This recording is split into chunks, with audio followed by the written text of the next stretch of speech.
السلام عليكم ورحمة الله وبركاته. الحمد لله.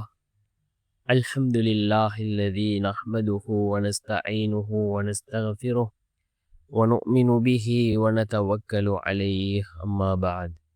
அன்பிற்குரிய அல்லாஹ்வின் நல்லடியார்களே, அன்பு சகோதரர்களே, நாம் தொடர்ச்சியாக பார்த்து வரக்கூடிய துஆக்களினுடைய திக்ருகளினுடைய தொகுப்பில் இன்று நாம் பார்க்க இருக்கின்ற விடயம் என்னவென்றால், இன்றைய தினம் ரமலானினுடைய மாதம் பிறை 14 அசருடைய தொழுகையை தொழுதுவிட்டு அதே இடத்தில் அமர்ந்தவர்களாக இந்த திக்ரை 313 தடவைகள் ஓதுவோம்.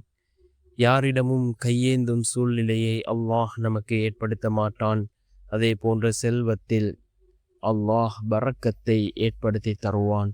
அப்படிப்பட்ட மிகச்சிறந்த ஒரு திக்ரை தான் நாம் இன்றைய வீடியோவில் பார்க்க இருக்கின்றோம். அன்பார்ந்த சகோதரர்களே, அல்லாஹ்வின் நல்லடியார்களே, நாம் கண்ணியமான ஒரு மாதத்திலே இருந்து கொண்டிருக்கின்றோம். அதுதான் ரமலானினுடைய மாதம். இந்த ரமலானினுடைய மாதம் இது குர்ஆனினுடைய மாதமாக இருக்கின்றது. அல் குர்ஆன் இறக்கி வைக்கப்பட்ட மாதம் இந்த கண்ணியமான ரமலானினுடைய மாதமாக இருக்கின்றது.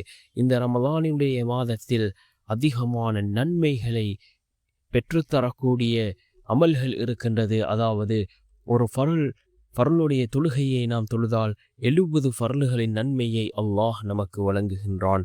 ஒரு சுன்னத்தான நஃபிலான தொழுகையை தொழுதால் அல்லாஹ் ஒரு ஃபர்ல் தொழுத நன்மையை அல்லாஹ் இந்த ரமலானினுடைய மாதத்திலே வழங்குகின்றான். அதே போன்று குர்ஆன் ஓதுவது, நாம் அதிகமாக குர்ஆன் ஓதுவோம்.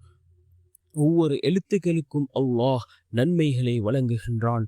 குர்ஆன் இறக்கி வைக்கப்பட்ட மாதம் இந்த கண்ணியமான ரமலானினுடைய மாதம். அதிகமாக நாம் குர்ஆனை ஓதுவோம்.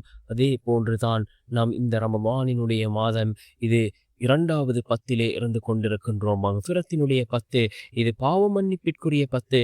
அல்லாஹ்விடம் அதிகமாக நாம் இஸ்திக்ஃபார் செய்வோம், தௌபா செய்வோம், பாவ மன்னிப்பின் பக்கம் மீளுவோம். அல்லாஹ் நம்முடைய வாழ்க்கையில் எல்லா நிலைமைகளையும் சீர்படுத்தி தருவான். இந்த மக்ஃபிரத்தினுடைய 10, பாவ மன்னிப்பிற்குரிய 10, நாம் அனைவரையும் அல்லாஹ் அனைவருடைய பாவங்களையும் அல்லாஹ் மன்னி தருவானாக.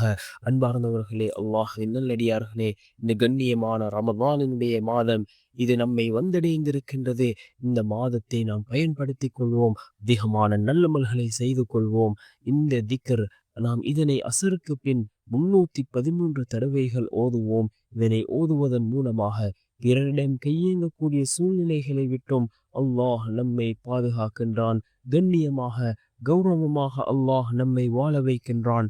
அப்படிப்பட்ட மிகச்சிறந்த அந்த திக்ர், யா அல்லாஹு யா ரஸாக்கு யா கனி, யா அல்லாஹு யா ரஸாக்கு யா கனி என்ற இந்த திக்ரை நாம் 313 தடவைகள் ஓதி அல்லாஹ்விடம் பிரார்த்தனை செய்வோம். இந்த திக்ரின் மூலமாக அல்லாஹ் நம்முடைய எல்லா நிலைமைகளையும் சீர்படுத்தி தருவோம்.